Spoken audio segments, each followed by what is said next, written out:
আসসালামু আলাইকুম বন্ধুরা, আশা করি সবাই ভালো আছেন। আর একটা ভিডিও নিয়ে চলে আসলাম। তো আজকে বিকাল হয়ে গেছে। তো আমার হাজব্যান্ড এখানে চালগুলো আমার বাসার পাশেই, আমি বলছিলাম যে মিল আছে, সেখানে ভাঙতে নিয়ে যাবে। তো চাল দিয়ে পিঠা বানাই খাবো, তবে আজকে মনে হয় হবে না। তো চালটা কিভাবে আমার বাসার পাশের যে মিলটা, সেখানে কিভাবে ভাঙায় সেই দৃশ্যটাই আজকে দেখাবো ভিডিওতে।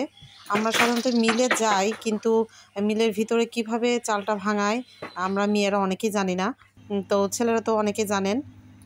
তো ভিডিওটা আশা করি দেখবেন সবাই।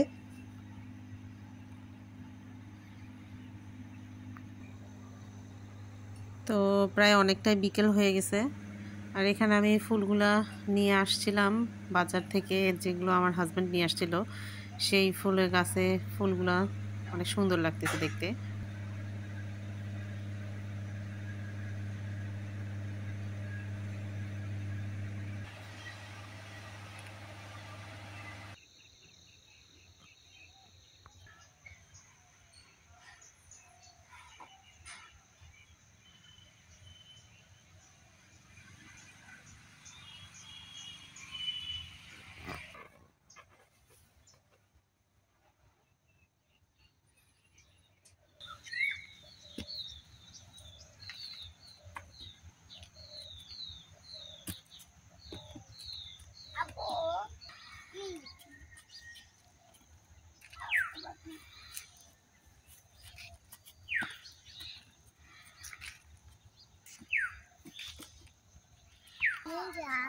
তো মিলের পাশে অনেক জমি আছে যেগুলোতে ধান লাগাইছিল। এর আগে আমি একটা ভিডিও দিছিলাম।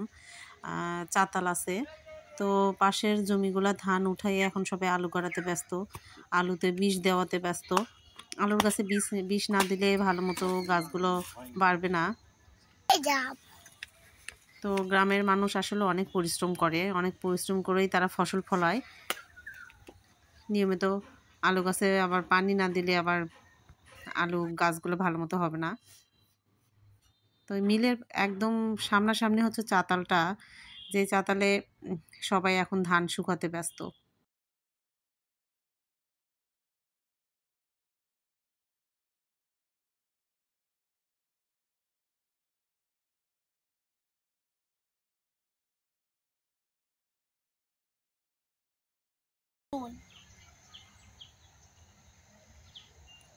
এবার যেতে পারেন।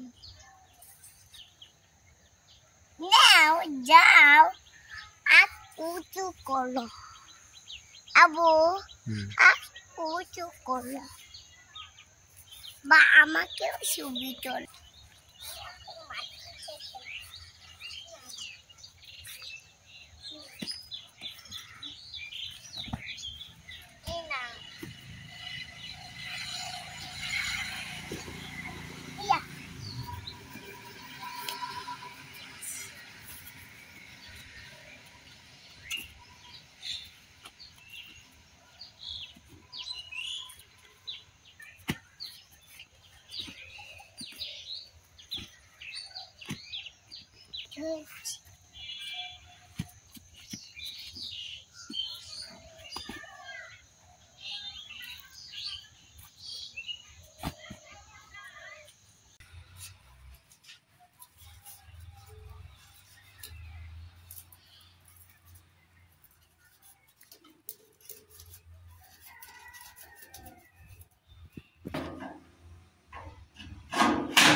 তো এই তো চালগুলো কুটা হয়ে গেছে। চালু এখন আমার হাজবেন্ড বাসায় নিয়ে আসছে। তো আজকে হয়তো কিছু করা হবে না, অন্য আরেকদিন আমি পিঠা বানাই দেখাবো আপনাদেরকে। তো আমার ভিডিওটা যদি আপনাদের ভালো লাগে তাহলে অবশ্যই লাইক, কমেন্ট এবং চ্যানেলটা সাবস্ক্রাইব করবেন। ধন্যবাদ সবাইকে।